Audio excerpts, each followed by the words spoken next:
What's good, everybody? Welcome to the Hot Off the Stove podcast. It's your host today, Caleb. Griffin is not here today doing some Griffin things. We have a great guest today, program favorite professor, Monika Julien. You stay in your corner over there. Sorry. My mom was a little bit more of like the deadhead. My dad a little bit more of like the rock alternative. Here's the fit. We got some Unico plant. It's the coolest thing I've ever heard in my entire life. What's good, everybody? Welcome to the Hot Off the Stove podcast. It's your host today, Caleb. And Dan. I'm Dan. Yes. Griffin is not here today doing some Griffin things. He's suspended. Yeah. Suspended after his last week. Yeah. And we got a new producer. Talk to him. Yes, we have a new producer. What's up, guys? Resident scammer. Yes. Alex Theodorakos makes a return. Yes. Clap button. Hit the seat. Hold it down. Oh, I have to hold it down? Yeah.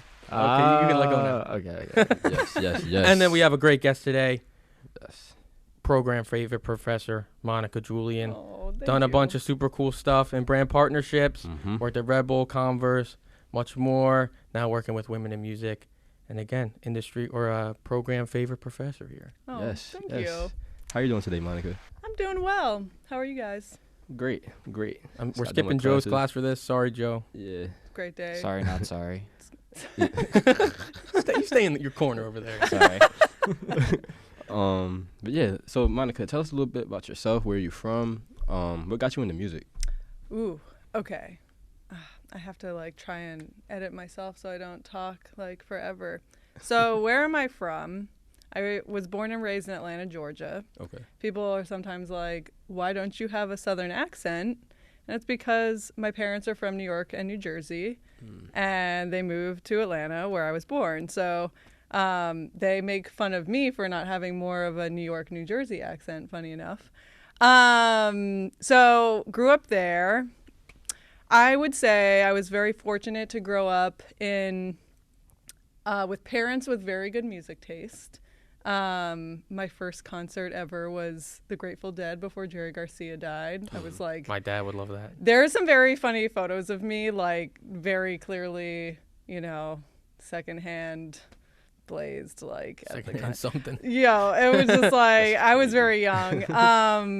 But my parents, they were living in the East Village in like the early 80s, and it was kind of like the height of like the club scene, the punk scene. So like they grew up of going to all these clubs that you just read about, you know what I mean? And they're like, oh yeah, like no big deal. We saw like The Clash and like Peter Tosh open for them, like kind of, yeah, exactly. It's like, oh, I grew up in the wrong era apparently. But Yeah, I feel that. all that to say, like, I definitely grew up with parents.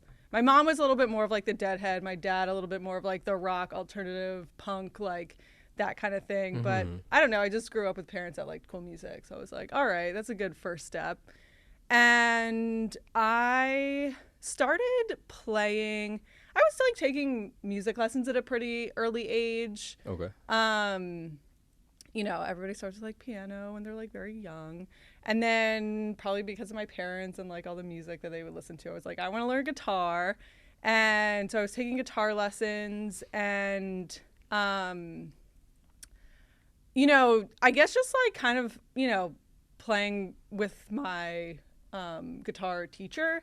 And I'll also say kind of at that time, this is like very young Monika, like, I don't know, middle school, maybe elementary school. I don't know, very young. But I was a very competitive soccer player for a long time, to the point where it was like, am I going to like do this in college and then like maybe try and do like professional soccer kind of thing? And when I started getting, What position? I was like generally outside midfielder. I was a big, like, made lots of assists, had a big. Phil Foden. I was also very tall for my age, so I was not the fastest player, but I was very aggressive. Have you been keeping up with the soccer that's going on right now? He doesn't know anything about it. I don't. Guys, I don't watch soccer, but I know that wasn't it the playoffs Champions or League. the Champions League that just happened, right? Have you been keeping up with that? I don't, not as much, honestly. Okay. But like the women's soccer, I keep track of. Like, I don't keep as much track of like the MLS, honestly. I think it's cool, but like when it's like when the World Cup was happening in like Australia or New Zealand, it was Australia and New Zealand. Both, yeah. I was literally like sleeping on my couch because the U.S. would play at like 3 a.m. Yeah. And I was that person that would like set my alarm for like 2:50, like wake up and watch. Like a full-time job watching soccer. I know, yeah. Well, anyway, so I was like playing very competitive soccer, and I was starting to get older and getting more into music.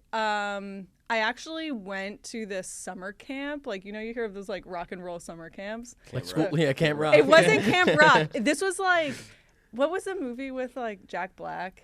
Oh, School of Rock. Okay, I feel like this was Rock. like pre like School of Rock even, where it was like, when School of Rock came out, then it like really exploded. So this was like some other kind of like summer camp. And I did it. I was still playing soccer at the time, but I did the summer camp because I'd been playing guitar and I was just getting more into music, like playing music. And I did the summer camp. It was the first time I had like played with other kids and like played in like bands basically. And something clicked for me in that moment where I was like, wait, I really like this. And I just felt like, I don't know, I wanted to do it. And it felt more, I think at that time in my life, it was like, I had all these soccer trainers and coaches, and I felt like everybody kind of wanted a piece of my soccer career in a way. And with music, it felt like this is my thing. So I don't know, that experience kind of set something off for me where I was like, oh, I want to play music. And it kind of started there. And I don't really know at what point. Oh, you know what actually happened? Now I'm like, see, now I'm getting along. You're getting the full story. You're going to have to edit. On the first day of classes, we just get like one slide with like 5. Yeah, that's what I'm saying. Like, this is a whole new story. Yeah, you're getting the full story. Okay, so at this camp, it's like, there'd be like, you sign up as a guitar player, bass player, drummer, singer. Pretty simple there. Pretty simple, yeah. And like what would always happen is there'd be like a ton of guitar players, like very few drummers and very few bass players. And I think that was the first time that I like kind of got into bass, because they're like, oh, we need somebody to play bass. And it was like, oh, well, it's just like a few fewer strings than a guitar, I guess. So I'll give it a shot. And I think I enjoyed it, but I also realized like, oh, I can get more gigs as a bass player. Right. And so that started to become my instrument. And so I quit playing soccer, I want to say like maybe 9th grade or something like that, because I was like, I'm going to do music. And my parents were a little bit like, no. I think they were just nervous because, like, I don't have any siblings, and they're like, is my kid going to like get into trouble now that they're not like playing sports every Especially like if you were hour? like really good. And, and I'm like, no. You could go to school for this, and you're like, I want to play bass. Yeah, I'm like, I want to play music. They're like, oh, great, okay. So yeah, I quit playing soccer, and I was like, okay, I want to do like more music stuff. And I forget like the exact timeline of everything, but basically in high school, I kind of just like went full in, where I was playing in band. So, my like most high school students are like going to football games or whatever. I was like rehearsing with my band and like playing at 21 plus clubs when I'm like 17 or 16. I don't know. I was young and just like playing with people who were a little older than me, or just playing shows at clubs. And something also that I guess like struck me, I was like, well, I want to also, like, if I'm going to be a musician, I want to learn how to manage my own career. Right. So I was like, I want to learn about the business. And that's kind of where that started, where I was like, okay, maybe I can get like an internship when I'm, in high school. And so we had a family friend who worked at Live Nation, He's still there actually. And he was able to get me a meeting with his boss, who to this day is like my mentor, like love him to death. We still keep in touch. And we have this meeting, and he's like, he can be like really intimidating if you don't know him. And I go in his office, I'm like 9th grade maybe, you know what I mean? I'm like young. Yeah. And he's like, why the hell do you want to be in this industry? I was like, oh my God, I don't know. That was like Rob to us. We walk into Rob's class, he's like, you're all going to fail. Yes, I was like, yo, what? And so he was basically like, okay, he gave me some homework of like think of like kind of what things you might want to do kind of thing, you know? So I went back, I like wrote some notes and then like came back to his office. And long story short, he reached out to like all these people in Atlanta, asking, you know, hey, would you be down to have this like high school student intern for you? And a lot of those places were like, oh, it needs to be for college credit or whatever. And there were two places in Atlanta. One is this music venue called Eddie's Attic, which it's still around. It was pretty like well known back in the day because like John Mayer used to play their open mics, and like there were like some pretty big artists that like sort of, you know, got their start there. Right. It was kind of like an acoustic room. So not necessarily like my genre of choice, but I was like, whatever, you know? So that, and then there was this label called Brash Music. That was also like, sure, like we'd, you know, love to have her come and intern. So when I was in high school, I was basically like playing my bands, rehearsing in my band. I had like one main band at the time. Twice a week I would go to this venue and intern. Once a week I would go to the label. And then I also was taking bass lessons. And Wow. And As a freshman in high school, that's and just like throughout, that okay, became gotcha. like throughout college. And there used to be this conference in Atlanta called Atlantis Music Conference. It doesn't exist anymore, but I would like volunteer there and just like, you know, the same stuff you like hear. Right, yeah. You know, I was like, it was the same thing. I was like, oh, go and just like meet people and whenever you can, wherever you can. yeah, and through. Okay, so I had another kind of like moment in my high school like life where I did one of those you might have to bleep this out. I don't know if we can talk about other college programs on here, Do but whatever the hell you want on this. I did like two of the like they're like a week-long like summer programs at Berkeley. 'Cause I was like, We're bleeping Berkeley. We was- don't like Berkeley. I was I know what like, you're talking about, though. Yeah. I was thinking like I don't know, it was probably after my sophomore year of high school. I don't remember, but I was like, oh, I want to go to school for like music business, whatever, or music something. And so I was like, oh, I'll try this Berkeley thing. After that, I seriously had like an existential crisis. I was like, because everybody's so serious. Like everybody at Berkeley, it's like everybody's a musician. Like they're really just. I didn't want to be in like like an crazy orchestra. There's you so know? many stories of like people going into Berkeley and there's people like playing like warm up something on an instrument. Like Kenny Beats has like a story. He's like he was going to like audition to go to Berkeley and there's a kid playing guitar and he's like just like messing around. He's like, that's the best thing I've ever heard. And he's like, I can't do that. It's like why are you so why are you so taking this so seriously? It's just an instrument. Yeah, I was just like, I want to play in like rock bands. Yeah. You know what I You mean? just want to Yeah. jam. Like you just want to have. Yeah, I Like, was like, I don't need to like know whatever. So I just had this moment where it's like I don't want to really go to a school like this. I want to be around other people too, and just kind of like that in combination of like, I started to realize that the business of music had the potential to be just as creative as like actually making the music. Like you have to get creative in how you're going to like market something and amplify something. And so I don't know, I thought that was really interesting and exciting. So I was like, I think this is the direction I want to go in. Like I really want to focus on, you know, the business side of things, and wherever I end up for college, like I didn't want to have to go through some like audition process or I'm like, I like know enough bass to like play in some cool bands. You know what I mean? It's like now I want to learn like where I have knowledge gaps, which is like aspects of the business. So, That's what led you. that's what Here. led me to Drexel. Yeah. And for the first time. for the first time, yes, that's what led me to Drexel in 2008. And it was actually, I looked at 4 total schools and I only applied to 2 because I was basically like, if I don't get into Drexel, I don't even care where I go. Like I just thought the program was so cool. Yeah. And I got into Drexel, and I got into like the other school, Safe School, whatever. Right. Yeah.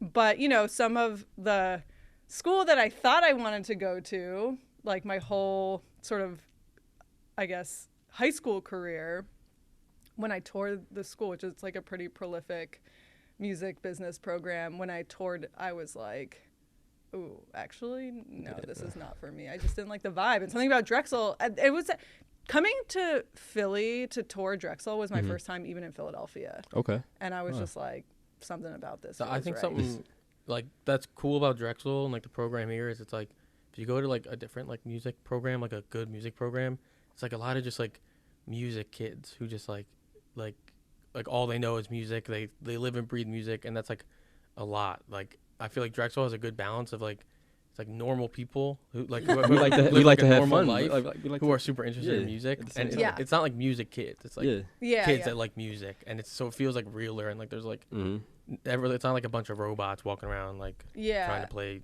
Like no, that's out of key. Beethoven. Like I think that's like why when I feel like a good sort of example of that is when I was a student here, I was really involved at WKDU. Like I was program director. I had a ska show, which is honestly the most like college thing ever to have. I didn't know what ska was until I got to your class, and you're talking like, about you love ska. Wait, what is a ska? What is that? The Mighty Boss Tones. Ska, it's a genre of music. Oh, okay. We talked about it in independent music culture with Joe, and we watched videos. Which videos did you watch? I don't know.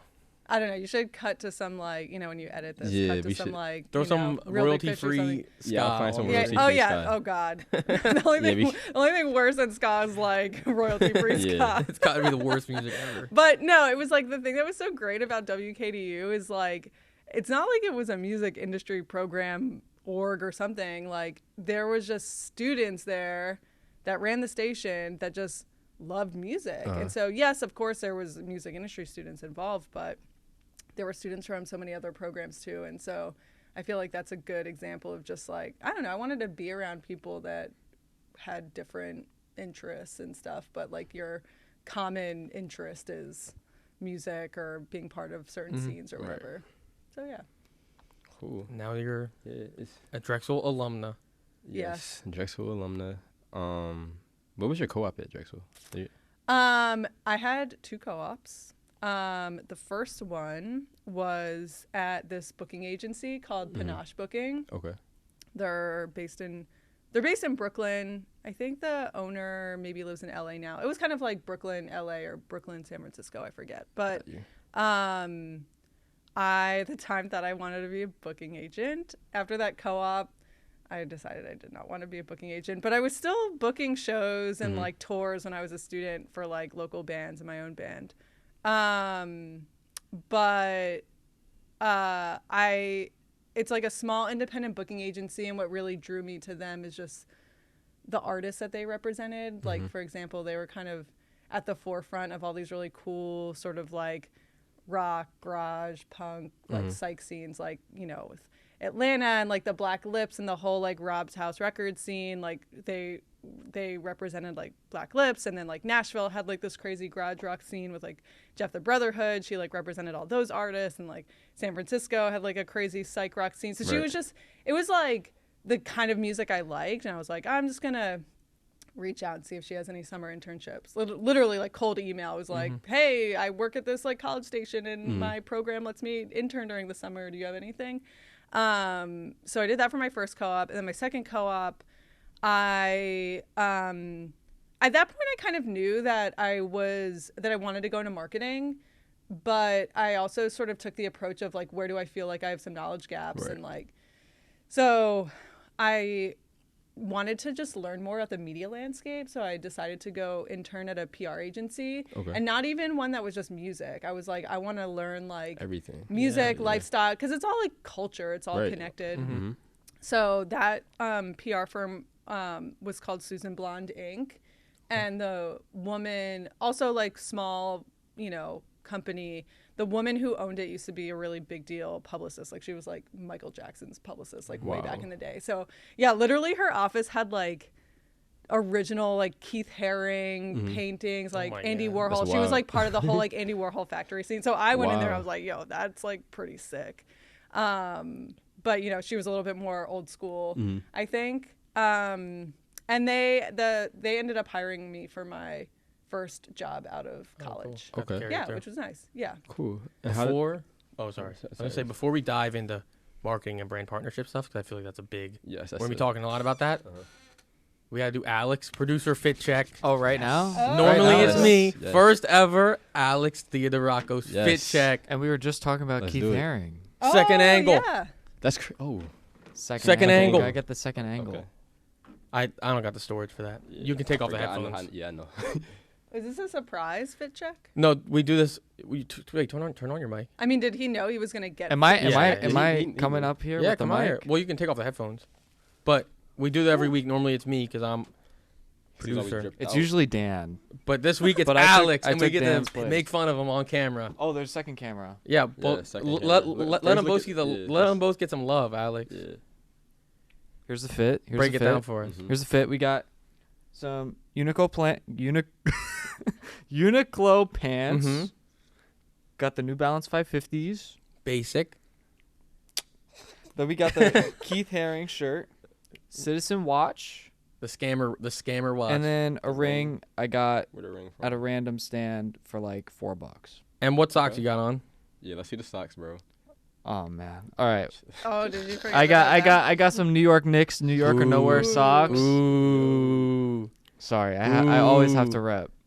Boo. So yeah, that's the fit. That's the fit today. Fire. All right. Nice. Fire. I mean I don't mind it. It's a classic Alex millennial scammer. You're gonna need to move now because the second. Oh, okay, Yeah, my second- fault. My yeah. You can fault. come sit here if Second you want or camera's something.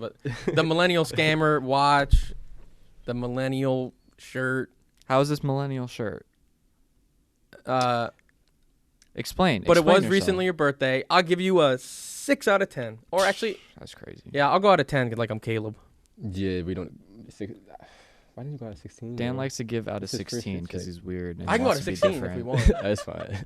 All right, Griffin, what you no, think?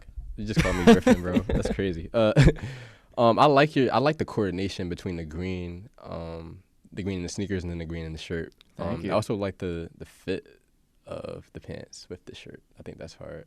Thank you. Caleb The deep watch and dives the- into it. I was gonna mention the green of the shoes and the skateboard. Yeah. You know, I think Yeah. it's subtle, but really pulls it all together. I had to Yeah. prep for today specifically. Yeah, I like so- it. I'm You are gonna blocking Monica from the camera right now. Oh my gosh! That's Why did okay. you tell me that earlier?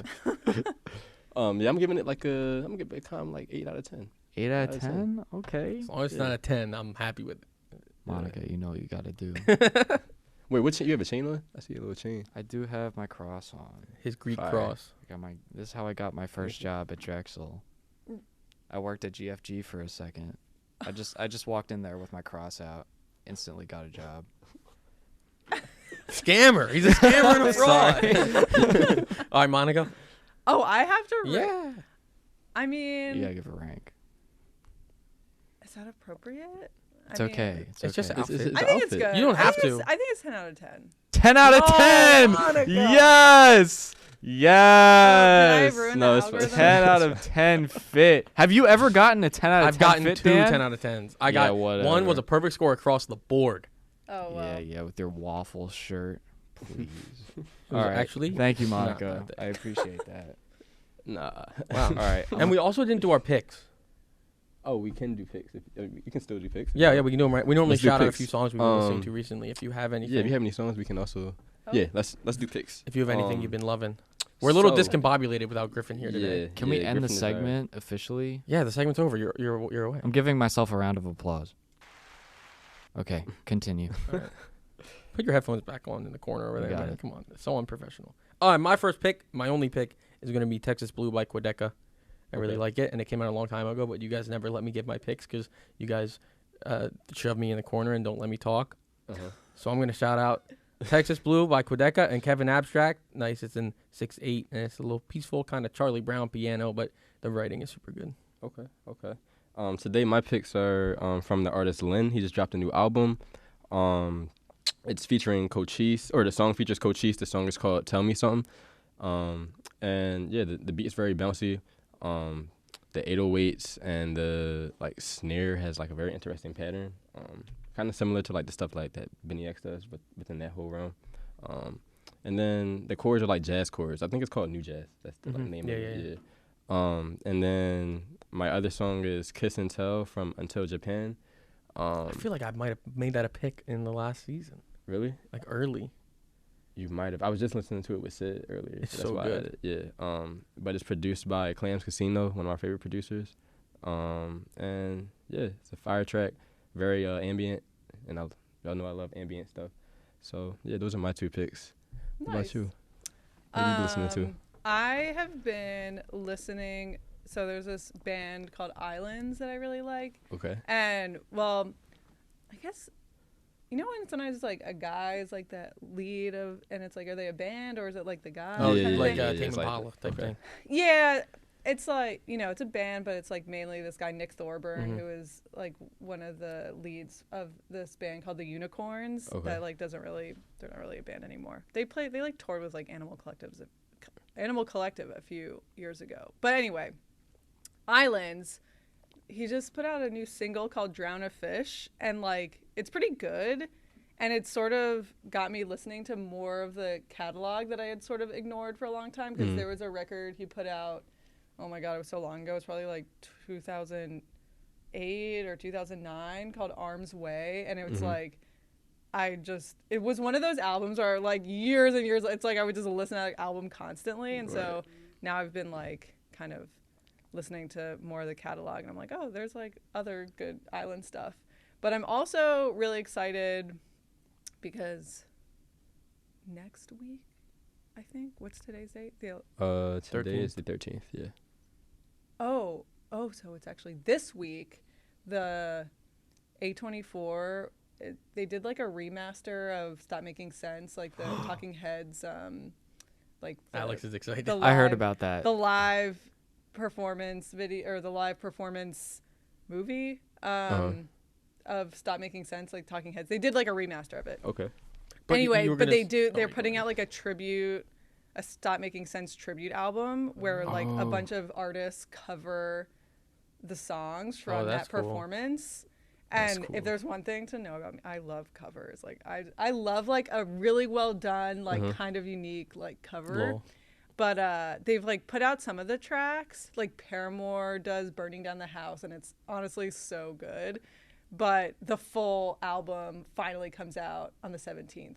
So I'm like, I've been waiting for that. What That's you were gonna cool. say you were excited for next week is Sonic Soup. Oh yeah. Oh yeah, On May and 23rd, what yeah. I'm Sonic really Soup. excited for next week is Sonic Soup. Yeah. Dan, what's Sonic Soup? What is Sonic Soup? Tell us. We just did a whole We episode just did a on whole this episode on like Sonic Soup. last week. Remind Alex. us. Remind Watch us. the The on Noah Hot on the episode. Street. Watch Hot on the episode. stove. Out of the. No, the Oh, the I guess street Hot on the thing. Street might work. Hot on the street. Okay. You know what I'm Oh talking- yeah. That's the it, thing yeah. that you just showed me on That's the. a good name for Yeah, it. yeah. Mhm. All right, Monica, you're not getting credit for that Okay. unless I get all my late assignments 100%. Oh, Dan is slacking. I have to Sorry, tap into the. What was No what comment. was the name of that movie you mentioned from A24? A24, yeah. Okay. They like No, or, oh. was it a movie or? Yeah, well, so For the soundtrack? remaster of Stop Making Sense, it was like Okay. originally this video, this like live performance video of the Talking Heads. Okay. And A24 put out a remaster of the actual video. Got you. And now they're putting out like a tribute album of artists covering like Like all the- the songs from yeah. it. Yeah. So Okay. I think it's gonna be really sick. I'm pretty excited. Cool. Yeah. I love soundtracks, so I was just like It's making like sure. it's like a soundtrack in a way. It's like Yeah. the soundtrack to concert. Yeah. Who knows? Caleb just likes watching stuff. Yeah. Gets on my nerves. So you went from your co-op into your first job. How did that first job lead to the stuff you've been doing with like the brand partnerships and your stuff with Converse, your stuff with Yeah. Red Bull, all of that? So, another story time. Yes. Lock in. All right. So actually, when I was still a Drexel student, it must have been my junior year. Do you remember Delta Airlines used to have this in-flight magazine called Sky Magazine? I've heard of And Sky it- Magazine. It like they discontinued. Honestly, it was a really good magazine. It would like be in the they'd have Sky Mall, which had like a bunch of like crap that you could like buy, but I don't know. I would look through that, and then they had Sky Magazine, which was just like a lifestyle. Like Right. it was honestly pretty good. That's dope. All things Yeah. considered, for like I guess they're reaching a pretty broad audience with that being on all the flights. But anyway, so 2011, I think it was, they had a music issue of Sky Magazine. Okay. All magazines, Sky Magazine. And in this music issue, and this was, so 2011, this was like winter 2000. I think the issue's from like February 2011. So I was a junior. I'm gonna fact check you on that one. I have the issue somewhere. Excuse me. So February 2011, I'm a junior. There's this article in the music issue about Converse and basically like what they were doing in music. And they were talking about, you know, the artist, have you heard of the artist Matt and Kim? No. I have. Yeah, You that's have? they're like husband and wife, I think. But Oh. they are signed to Fader label. But anyway, like the article was kind of about, it was talking about Matt and Kim, and they were like doing some stuff with Converse, but it was talking about sort of like what Converse was doing in music. Okay. And I think like Matt and Kim in the article, they were like playing like a store, like a Converse store opening or something. I don't remember exactly. But in the article, there were two things that like stuck with me. One was there was an agency behind basically all this music stuff that Converse was doing, this agency called Cornerstone. Mm-hmm. And that's basically what they did, was like help brands like, you know, do interesting things in music and culture, you know, kind of leverage music and culture like for their marketing. Right. And they were really kind of at the forefront of that. It was, you know, the agency is owned by John Cohen and Rob Stone, who both have backgrounds like working at record labels and kind of took that experience, you know, and came and created this agency. And then they also own the Fader. So like Cornerstone was kind of like the white label like marketing agency, and the Fader was like the media company. Right. You know what I mean? So it was all like kind of under one roof. But Cornerstone was really behind like working with these brands and creating, you know, these music and culture marketing campaigns for them. And the other thing that really just, you know, was pretty like ultimately like life-changing for me, honestly, was they were talking about how Converse was getting ready to launch this program called Converse Rubber Track Studio, where they were basically taking over this big like warehouse space in Brooklyn and creating like a state-of-the-art recording studio. And the way that the program worked was unsigned and independent artists could sign up to record there for free, no strings attached. And they would get like, you know, an engineer to work with for the day, and literally like could have the day to do whatever they want. Right. And Converse did not own like any bit of anything that was created there. Wow. Okay. Nor did Converse have any sort of like creative control. Like every once in a while people would be like, oh, like, should we write a song about Converse? We'd be like, no, please don't. But it was Please, we do not want to. we'd be like, that'd we be were like horrible. really want to, but like we're not asking you to.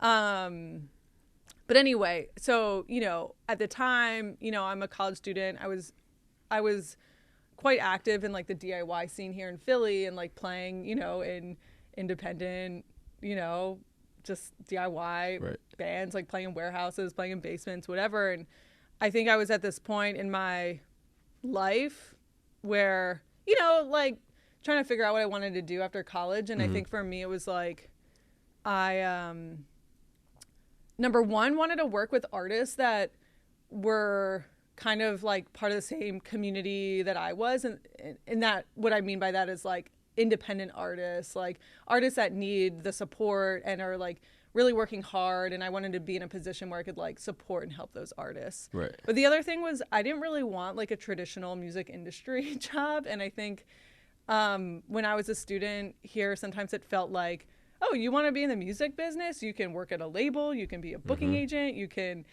work at a venue. It was like these very just stereotypical jobs. And I was like, I don't want to do any of that. Like, I want to be working in whatever the future of the industry is. And nobody at Drexel ever even brought up the idea of like doing creative things in music with brands. Right. You know, like of course like sponsorship exists, things like that. Like, oh cool, like this logo is like this brand's logo is on some flyer or whatever. Like, that's not very interesting to me. But like, oh, Converse is opening up a recording studio and literally like inviting like unsigned artists to record there. Like, what? This Like- is the coolest thing I've ever heard in my entire Like life. real cool like partnership. It's not like just like oh yeah, we gave you vitamin water for your show. There you go. Yeah. Right. Like Yeah. something cool with it. Yeah, and it was like, you know, for Converse, I mean, part of it was like, it's like what artist like hasn't owned a pair of Converse? You know what I mean? Right, It's like exactly. kind of like this community that's always sort of inherently supported the brand. So it was like kind of their way of giving back to that community, but also like engaging like a new era of like that audience, you know? In a way that like, I know buzzwords get thrown around like authentic and community and whatever, but like the way Converse approached it, like, I think is rare for brands even Right. today. It was like really, anyway, so I read this article, I'm like a junior, and I'm like, this is what I want to do. Like, what? That This was is the the click. coolest That thing was the- I've heard. So, I think it was then the next year, my senior year, I went to South by Southwest. I forget if it was like junior or senior year. But long story short, I went to South by Southwest and I am looking at all the panels, and one of the panelists was the chief creative officer for Cornerstone. And I was like, I don't care what else I do at South by Southwest. I just need to meet this guy. Right. And so I go to his panel. I don't even remember what the panel was about. I mean, it was probably about brands and like music, but Probably something to do with music. I think somewhere it's in just there. like, I'm probably like the whole time sitting there like nervous. Like, I just have to talk to this guy after, and I'm like nervous to like just meet this guy.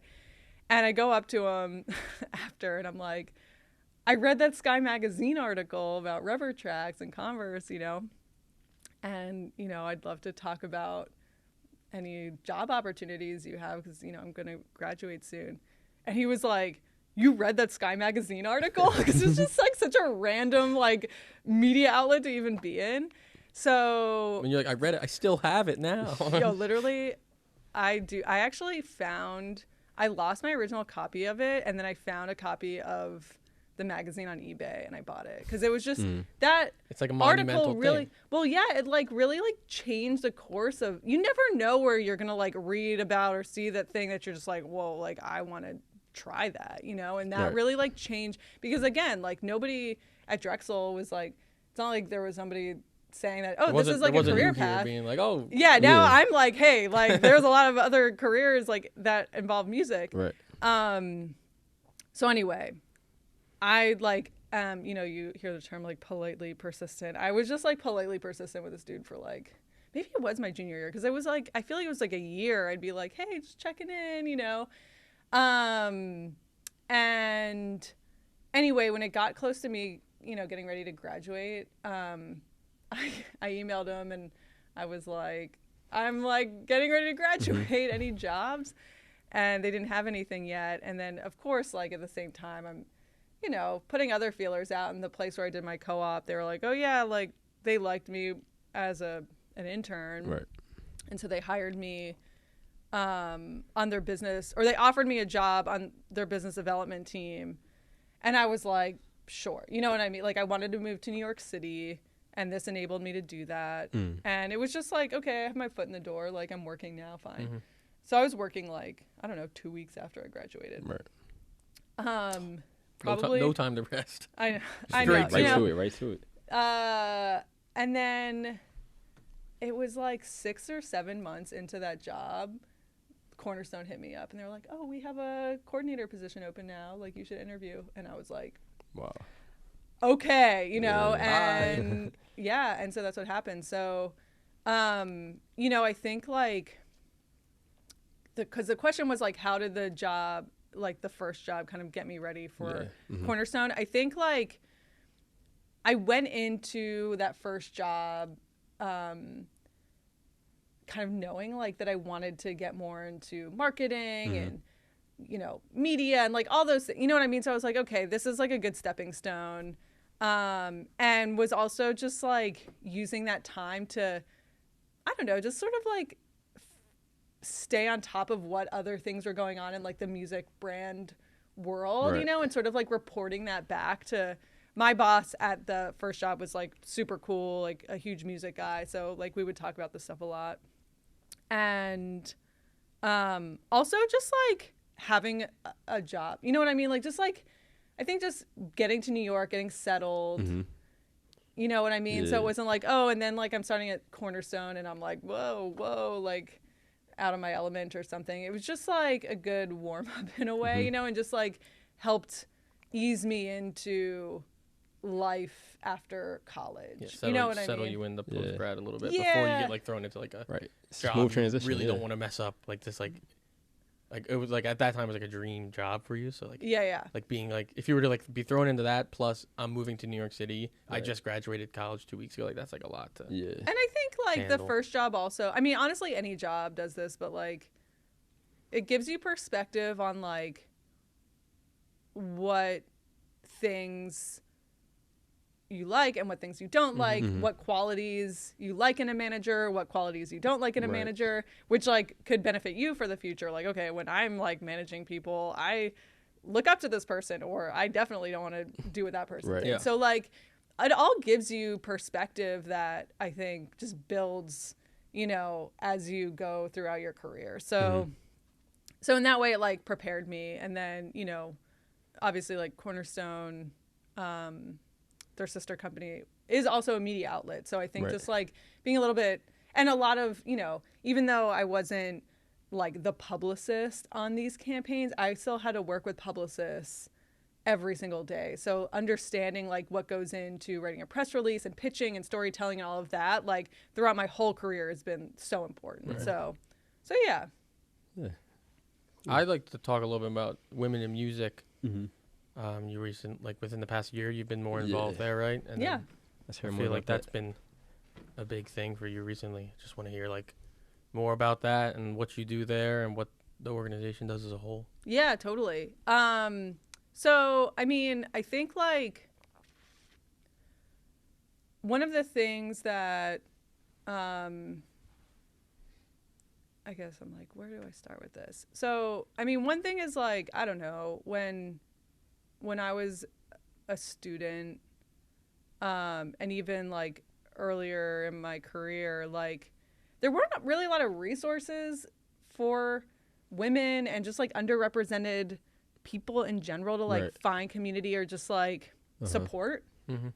And, you know, I think later on in my career, you would hear more about, you know, companies establishing like ERGs or employee resource groups, or it's like, you know, which is great because, and not that it's like only people of that, you know, identity can like be part of that group, you know, it's an opportunity for you to like have support, but also for like other people to learn. And there's a lot of great benefits. But when you have like a full-time job and then there's like an ERG, it's like sometimes hard to balance, you know, it's like, there's only so much you can get meaningfully involved if you have like a lot of like other work to do, I feel like. But yeah, I feel like resources like that didn't really exist. And, you know, for me, like one of the big motivators, sorry, this is like, I tell long stories. No, this is great. It's a podcast. It's perfect. One of the big motivators for me to come back to Drexel was, you know, I think like coming out of 2020, you know, there was a lot of companies, institutions, what have you, were very reactive when it came to like DEI. You know what I mean? Like, oh my God, like what are we doing? Like right now we have to like fix. We have to quickly like make it look like we're doing something good. Yeah, even if or not. like, yeah, and I was just put in positions sometimes where it was like, I need to hire somebody with like a certain level of experience, but unfortunately, like the talent pool is not as diverse as it should be, just because of issues that like exist in the music industry already and have existed for a long time. And the way to really change that is to have like a plan of, okay, how do you like bring on an intern or hire like an entry level person and mentor them and develop them And then in 5 years or 10 years, like they're the manager, they're the director or whatever. Right. Like that's how you actually, make long-term change. But I think a lot of companies, like, it was kind of like, well, we need to fix this like right now. Right. And I was like, as a hiring manager, and I think for a lot of people, it's just like even if you work in like HR or something, you're like, what, Like, like you know what I mean? There's clearly bigger issues. Yeah, and and so, like you want me to fix this myself in That's what I'm like saying. in like It's- 2 months? Like what am I supposed to do? yeah, and so I don't know. I think it was just like a moment for me to like I'm like very big on finding like meaning in my work and like purpose in my work, and I'm like a very values driven person. And I think for me it was kind of a moment to like reflect on like what is like important for me, like what like can I give back kind of thing, or like where do I go next, like feeling this way. And I just felt really strongly that it started with like younger people, like the next like generation of people that want to go in this industry, and like how can I really support them and like help them get a seat at the table. Because like also being in marketing, like the number of times I've sat in a room talking about how to reach a certain demographic that's like not actually present in the room, I'm like, yo, what? Yeah, like, It'd you be know, so much easier if like someone in this demographic was Exactly. right there, Yeah, and they could exactly. be like, yeah, that, Right. like, yeah, that's good. yeah. So I don't know. I just was like, okay, I like how, and I would try and do that where I could, like in my position, where like, oh, if I could hire, different like creatives, or hire independent contractors or things like how, or, people that maybe were influencers, like in Right. their like opinion leaders in their communities. Like I would try and find ways to kind of, I guess, practice what I preach, so to speak, or like do like kind of create those opportunities to give a platform to like, younger folks, whatever, Right. underrepresented folks. And then this Drexel job opened, which was awesome. And I was like, wait, I was kind of ready to leave New York, and I was wondering where to go next. It was like, I kind of thought I was just going to move to LA.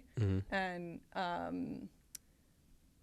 this Drexel job opened up, and I was like, wait, Philly's awesome. And like, this would be a really good opportunity for me to like really put my effort into like helping these people that want Right. to, be in the industry and actually like help be part of a long-term solution to some of these challenges that the industry has faced for so long. And so that was a big motivator for me to come to Drexel. Now with Women in Music, it was kind of like serendipitous, honestly, because so Northeastern University, they were the first college to launch a collegiate chapter. It was Right. like probably like 2.5 years ago. And when that happened, I reached out to Nicole Barcelona, who's the president of Women in Music, and I was like, yo, like, how can I get this started for Drexel? You know what I mean? I was like, oh, how do we do this for Drexel? This would be great. Like, collegiate chapter of this would be amazing.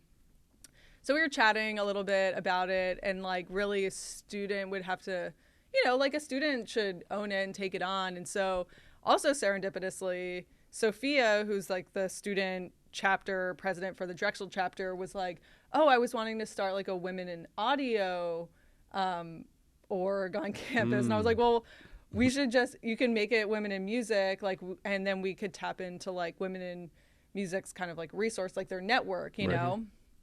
And so we kind of went through that process and, started, I guess, well, then NYU got a chapter. I think we were the third chapter. NYU always just a little ahead of us every time. I mean, I'm sick of them. They say everyone that goes to Drexel applied to NYU, I did too. and it's I'm not true. even gonna lie, I did too. okay, well, see, NYU, that was a school. I was like, I'm going to go to NYU. I want to go to NYU. And when I toured NYU, I was like, it. There's no campus. That's part of it. I just thought everybody was like, not very nice. Really? I did not get a good vibe. And this is coming from somebody who like literally grew up like going to New York City. Like my family's from there. I still have family that lives there. Like I was like, I am going to like end up in New York City. And my parents have this story where like we toured, because I toured NYU after I toured Drexel, and we did the tour and we're sitting in a coffee shop and I'm all quiet and my parents are kind of like, and I'm like, will you guys care if I don't apply to NYU? And they're like, no, we don't care. Alex is seething at the New York hate. No, I mean, NYU students bother me. But I ended up moving to New York cool 2 weeks after I graduated. I actually signed a lease in March of my senior year that didn't actually start until like June or July. So I knew I was going to move to New York City. So it was fine. And honestly, I think Philly's like a great, I mean, you're so close to New York City, number one. Number two, like Philly has more of like a community feeling to it, whereas I feel like New York is a bit more competitive, has like a bit more of a competitive feeling. So it's like lots of benefits to Philly. I love Philly. So nice middle ground. Yeah. And like moving back here after living in New York City for 10 years is like refreshing.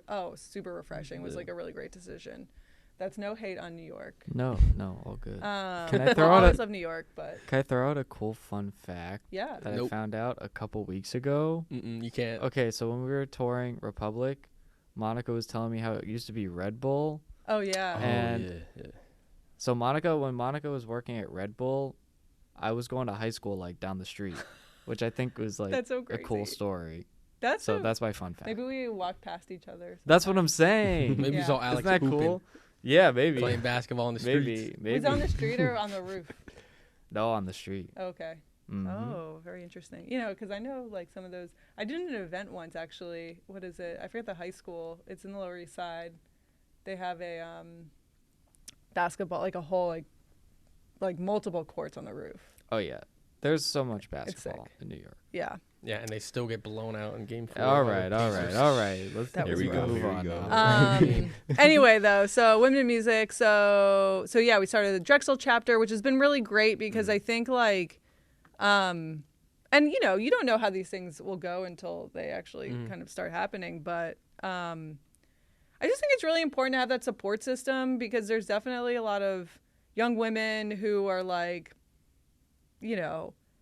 I'm nervous about going to the industry because it feels very male dominated, or I'm the only woman in my recording class, like whatever. And so even just having a community around you that's like, you got this, like, you have people supporting you. That was definitely something I didn't really have, when I was in college. And so I think that's really special. And then also because it's not just like, it's open to anybody. So like, doesn't matter how you identify.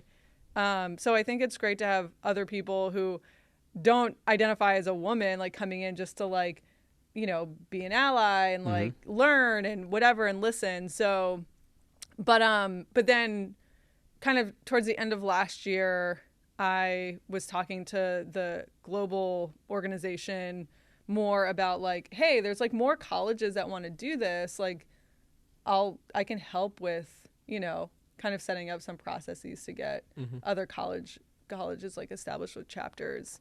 And so now I serve as their global chair of next gen initiatives and engagement and basically work with like other colleges around the country. That's a fancy title. Yeah. So like, we launched UCLA, we launched Hofstra, we launched Monmouth, and it's cool because, I'm talking to other college students and like finding ways also to like connect our students with other students from other colleges. Like same goes for just like events that we've had here where it's like, Temple students will come to our events, like, our Temple, like the Temple students know our Drexel students, and there's like art students that are studying the same thing. So I think it's like really important because like everybody will come up together in the industry. It doesn't matter if you went to Drexel or Temple. It's like, how have the turnouts been?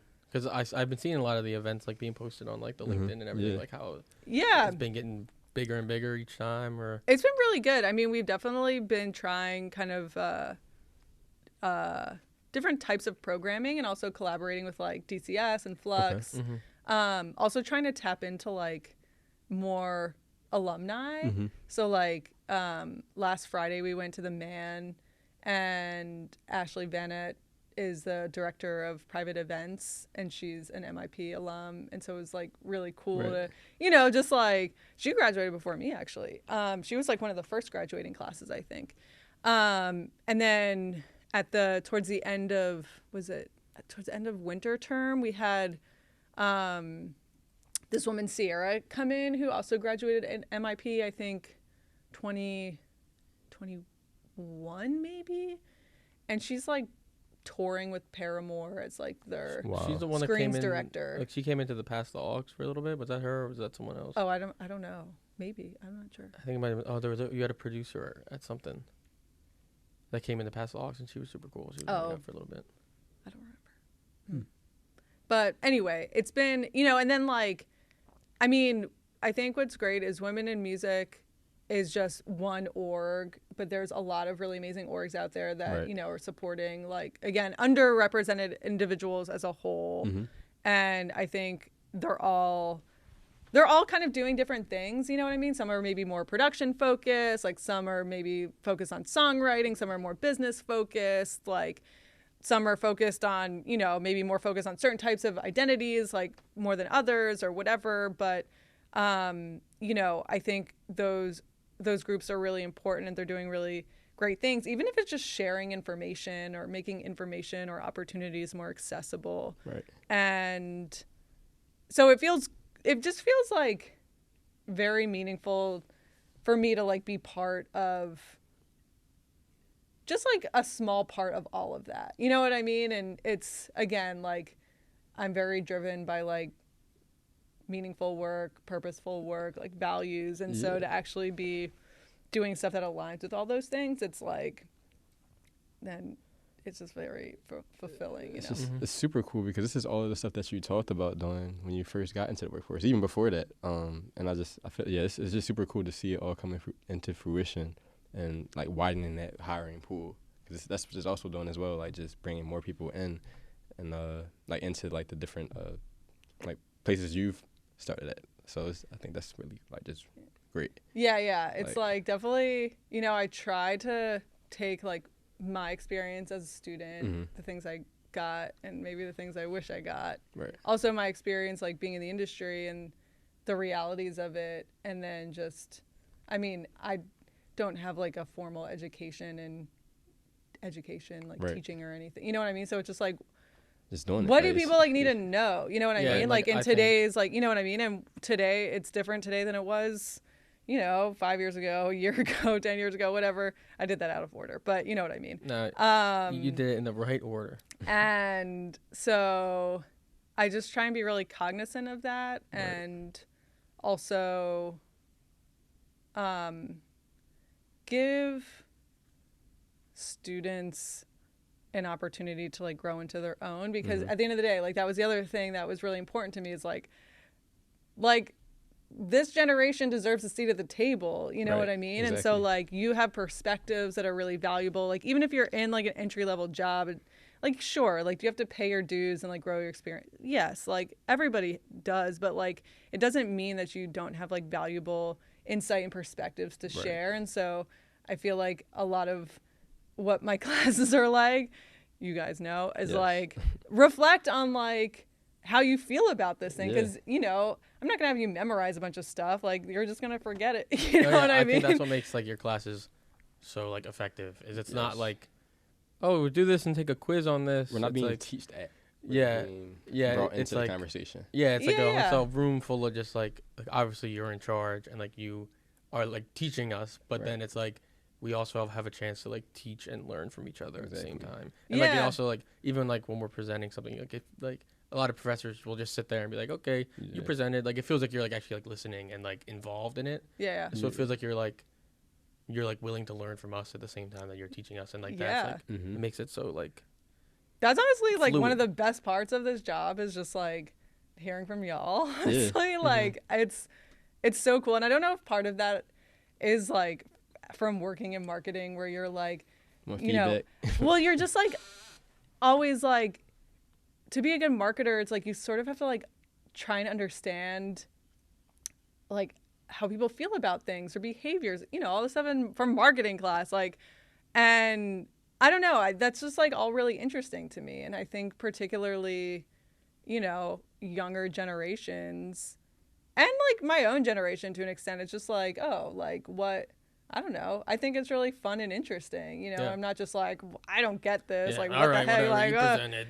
Yeah, I'm like, 92. yeah, I'm like, oh, it's some really interesting perspectives. And like, you know, sometimes, you know, your frame of reference for things might be different from mine, you know, which is, I think, I always use the example of like, I grew up, my generation grew up like downloading, like using Napster. You know what I mean? That was like, and the year I started college, 2008, was like the worst year. Like if you look at like the chart, it was like the worst year of recorded Econ music sales. classes. It's So like literally like my music industry professors at the time were like, the music industry is dead. yeah, that's probably like, terrifying. why? You know, no, well, like we were all like, like we grew up using Napster and we're all here. You know what I mean? So like, sorry, label guy that now teaches at Drexel, that like you're like, you know, it's not good for you, but like we're here to be part of the solution. And I think like when I go into class, I'm like, okay, well, not that y'all don't know about Napster, but like you didn't really have that experience of like living through that, but you did have the experience of like the transition from like iTunes to like streaming, you know what I mean? And like, you know, having some ownership over like, even if it was like a song file, maybe like CDs, but then it became like iTunes, like song files. And then the shift to like streaming where like you're just subscribing to it. You're not owning it. And like, that's its own like frame of reference. And so I don't know. I just think it's really interesting how that like affects people's like point of view. And I'm not trying to force people to live in like my frame of reference, you know, like it's helpful context sometimes, but it's like, okay, how do we like keep this relevant and keep things like moving forward, because like the industry is just like going to keep evolving and like progressing. So, but it's exciting, you know, it's like, of course there's like uncertainty and like some of the gonna steal our jobs. But like I'm like we're talking today in one of our classes, like everything is like so bleak. Like everyone's always like, oh, the industry's, you can't make any money in music, and like, oh, it's such a struggle in this and this. Like I'm like all for it. Like That's what I'm saying. It's just I'm like, down for the challenge. Like, that means we just gotta disrupt a little bit more and innovate. Like, yeah, that's all it creatively means. disrupt. Yeah, exactly. Or destruct. weird. Creatively disrupt. I- Yeah, exactly. I've never taken that class yet. I'll be in there next year. That was I'll learn about it next year. Yeah. I mean, no, but you're right. It's like you can be part of the solution, you know, or you can Or tell a not. bunch of college kids they're screwed. right. Yeah, exactly. Which we were all like, can you imagine? Can you imagine your freshman year like going to a class and being told Bro, that's like, what happened. That is what happened. oh, No names. We're not gonna say I'm not any gonna say the names. names, but it happened. But we walk in, you're screwed. You're not gonna make any money. Exactly. Pretty much. You need to work for a major label, or you're not gonna be able to feed your family. A high percentage of you are going to fail. Yes, Honestly, I like that. It's motivating. it is motivating. Well, I like it that. motivated you to just scam everyone and take money from people. No, who need it's it. like, it's motivating, man. No, I Gets do my feel blood- that. Like, Like, Pumped I up. can't Pumped up. It's Failure's like, not an option. tell you me know? I'm going to fail. Like, tell me You're I'm gonna gonna fail. Good. Well, not good, but like, you know, I get what you're saying. yeah, it gets you, it's encouraging. it's like good to channel that Yeah. into that. The yeah. motivation. Yeah. All the Yeah. rejections, just use it. Yeah. Well, you know, there definitely will be plenty of people that you graduate with that won't work in the music industry. Not to say they won't have like fun and fulfilling careers, but you know, it's just like I think being in an environment like this, it's like less like the intimidation thing is like is whatever. You know what I mean? It's like if Yeah. I'm like don't work in the music industry, it's like why? You know what I Yeah. mean? But I think you just like have to come to the self-realization, like, are you willing and are you like excited to put in the work? Not are you willing, Yeah. like, are you like excited for all this? Yeah. And like, you know what I Are you mean? falling in love? Yeah, with there's it? difference between like Yeah. someone who's just like, all right, I guess I have to work hard, to someone who's like, oh, this is gonna be so fun to do this for the next Exactly. like Yeah, 2 like, months what can I straight, do? never Yeah. sleep. I see it as like it's a privilege to be able to work in the music industry or entertainment industry in general in any capacity to me. Like I just think it's like it's such a dope experience to have. you know? Yeah, Like, I I mean, agree. oh my gosh, I've definitely had like some, just like some, I mean, definitely some tough times, but Yeah. like some really amazing fun times. Most are like amazing and fun. I've met like so many great people, and I don't know, it like hasn't felt like work a lot of, like, sometimes, of course, and I want to be careful about saying like, oh, like, you find a job you love, you never work a day in your life or whatever. Like, yeah, like, still like work. You got to find work-life balance. That's very important. I've had to work on that for myself. But, if you, again, like, find like meaning and purpose in what you do, it's like, oh, like, if it's really fulfilling, and then like I mean, yeah, you want to make enough money to like eat and like live someplace, but you're not gonna, like, I don't know, you're not gonna be like destitute. You know what I mean? Like, you're maybe not gonna make as much as, like, I don't know, some other industries, but like, you'll be fine. Right. I was just preparing to ask if you had any advice for aspiring professionals, and then you just gave advice, like really good advice for aspiring professionals. But if you have any other advice, oh my gosh, any points, because we're running out of time here today. Yeah, I could talk forever if you haven't noticed.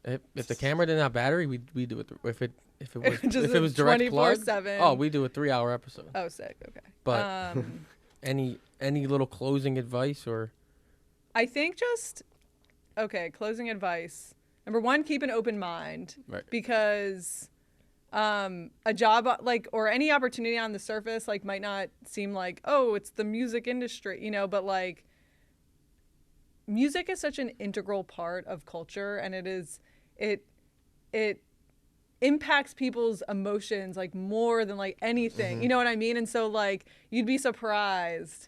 Maybe you wouldn't be surprised, but I think a lot of people would be surprised. Caleb loves like, I mean, like, film and TV, like look how that, like, can totally change like the mood of a scene, and so like, because of the effects that music has, like, and how it can create emotion within people, like, there's so many opportunities to work with music. I'll say with music, in culture, but with music. You know what I mean? And I think it's important to just keep an open mind in that respect. And then I guess my other piece of advice is like, this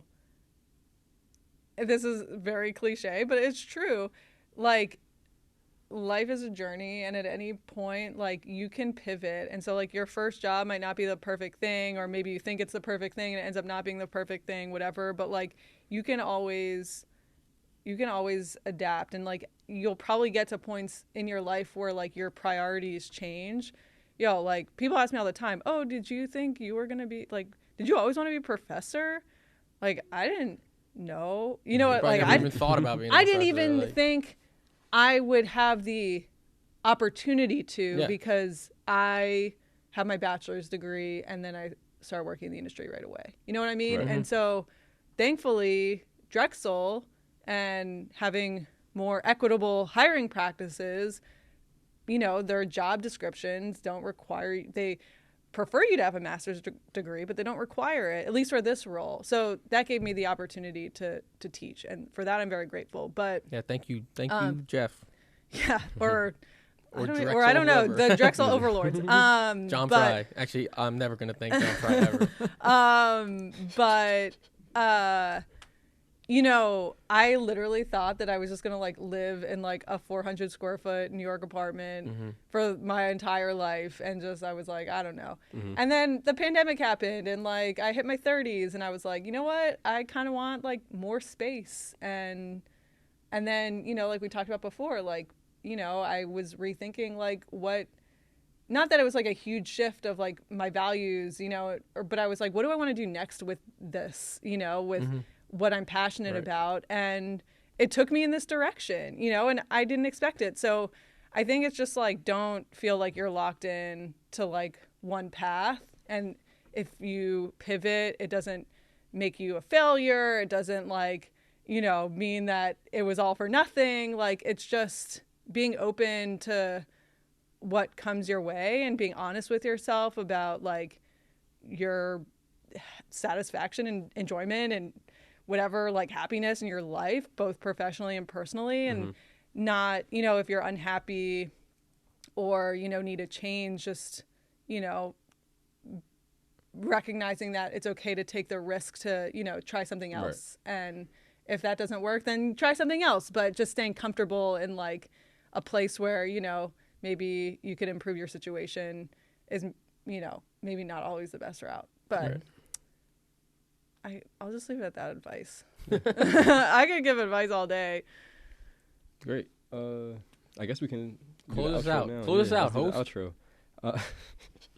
Oh wait, if you have anything to plug. Yeah. If you have anything. I don't know if you would, but if you have anything you're working on, anything new that you want to plug, feel free. LinkedIn. Yeah, Just like generic link. Everyone's been on LinkedIn. No, okay. The second issue of Double Platinum is coming out at, I guess, in June, which we did it last term. We released the first issue last term, so this term is the second issue, and it's basically a collection of interviews of women who have graduated from Drexel and are currently working in the music industry. So you guys interviewed somebody. On the 15th. Once this is out, our interview will have been done, and it went perfect. Exactly. And who are you interviewing?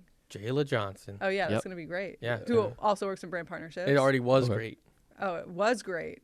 Because, like, we met her. Yeah. It was. Oh my God, the interview was so good. It was like probably the best interview. It's probably the greatest interview ever done. Probably. Yeah. I'd credit us that. Yeah. Top 3. So check that out Top when 3. it comes out. I'll post on LinkedIn about it. Yep. We know. Oh yeah, shout out Jayla too. I think we worked together during Made in America. Oh, cool. Yeah, that would make sense. ESM. She works at Rock Nation. Yeah. Yep. That's Oh, awesome. look at that. All right, close us out now, All right, Caleb. I'm about to close Close this us out, host. I'm about to close this out. All right. So thank you guys for tuning in to Hot Off the Stove, episode 15, 16, 17, 16. Wait, I gotta redo that. Well, hold on. Now we don't. We keep it live. Griffin normally counts. Hold on. Let me pull up. I think it's 16. I looked on your Instagram yesterday. No, it's 17. 17. Yeah, 17. 16's not out yet. Oh, oops. Yeah. All right. So yeah, thanks for tuning in to Hot Off the Stove, episode 17. Damn, 17. It's crazy, right? With our guest Monika Julien. And yes, keep us. Anything else you want to plug in?